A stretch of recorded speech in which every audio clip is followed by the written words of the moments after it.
They're both going to be the same number, whether it's 5,000 Dow, 5,000 gold, 10,000 Dow, 10,000 gold. It's happening. What do you think? Peter should be cloned because you can't make that stuff up.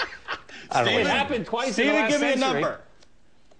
Give me a number, Stephen. Oh, I think I'm still kind of bullish on the market. I think in a couple of years' time, when we finally climb out of this, I think the Dow is going to go up to 15,000. I'm still bullish. I'm not looking for enough. 15,000 Yeah, all right. Let me go to Judy in New York. Hello, Judy.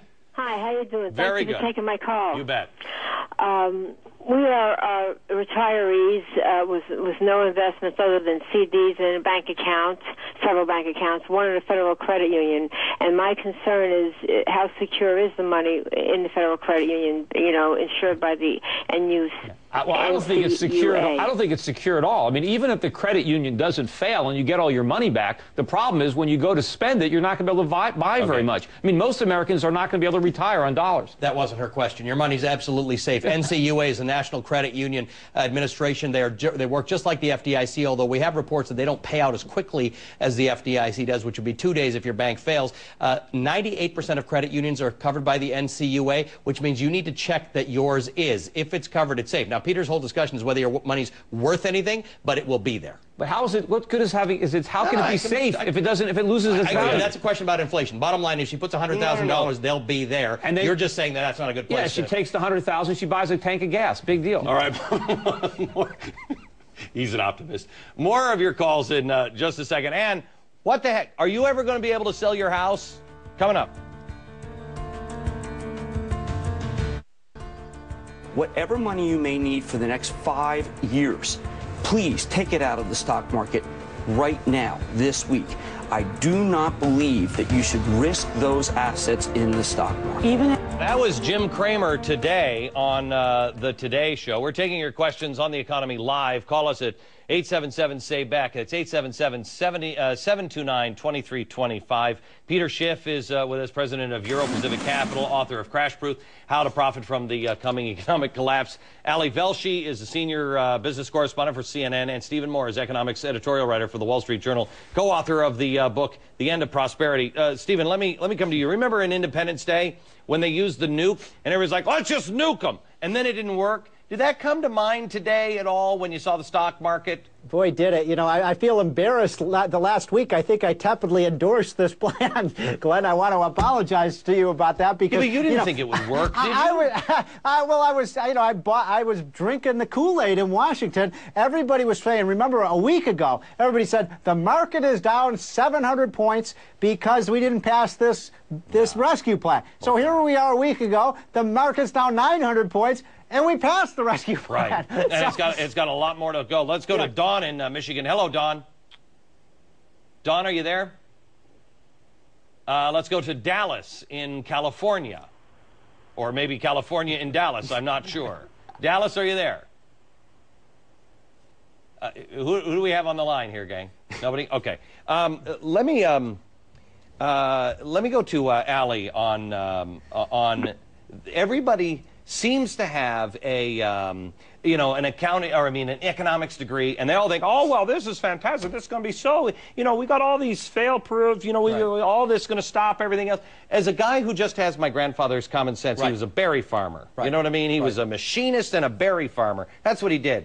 I look at this stuff and I say, there's no way that this stuff doesn't fail, only because the government is out of money already, and now they're saying we need another stimulus package. From whom? Right, we don't have the money, and that is the discussion that is not extended all the way over to the American people, and that is we are so severely in debt, and I know you have had this conversation, and Peter, you have had this conversation. We are so seriously in debt that somebody has got to pay for this, and when you keep on printing money and putting it in the system, it devalues the money you have, which is why we have a cheaper dollar, which is why you say that even keeping your money in the bank is not safe. Exactly, but the government needs to level with us. You've got the president and all the congressmen coming on television saying we need these bailouts so that Americans can go borrow more money and buy new cars.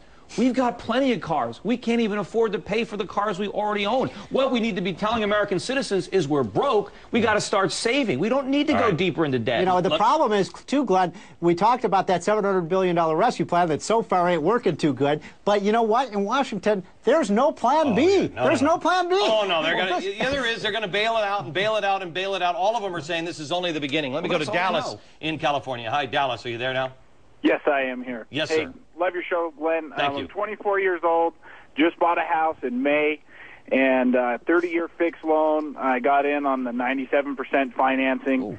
And, you know, we had the money to put down, but, you know, we got a 6% interest rate, 30-year fixed, 6%. The payment's only $1,500. It's only $300 more than it costs to rent an apartment in this state. You know, I'm really worried, you know, about, you know, it's my first place. My wife and I have been married for a couple of years, and, you know, I just don't want to lose everything we've worked so hard to get.